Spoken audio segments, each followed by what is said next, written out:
The arrest warrant is not enforceable. That is our legal opinion. But that is different from is it being enforced? Itinuturing ng DOJ na pugante, fugitive, si Senator Bato de la Rosa. Pero Yes. sabi nyo nga po sa kampo nyo, hindi siya fugitive, hindi siya pugante, hindi siya masasabing pugante dahil walang kaso po sa kanya.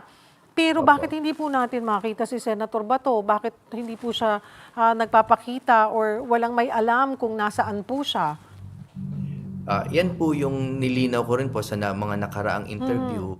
The arrest warrant is not enforceable. That is our legal opinion. But that is different from is it being enforced? No? So it's not enforceable, but it is being enforced and it is being threatened to be enforced. In fact, ang palagay ko pong masakit para po sa bansa natin na sana makita ng taong bayan ay ang gobyerno natin mismo ngayon ang nag-a-apply para sa Interpol Red Notice. Alam nyo po, mabigat yan, no? Kasi usually po, ang nag-a-apply niyan yung mga ibang bansa na either kalaban natin or sinusubukan kunin ng ating isang citizen, no?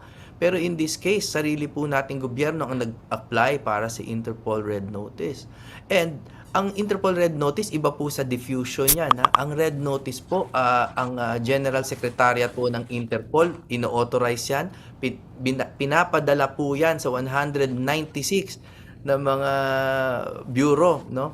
All across the world. So ibig sabihin kahit saan po pumunta si Senator Bato, they have officially authorized the arrest and capture of Senator Bato anywhere in the world na hindi pa na-establish kung ano po bang batas ang naghahari dito sa issue na ito.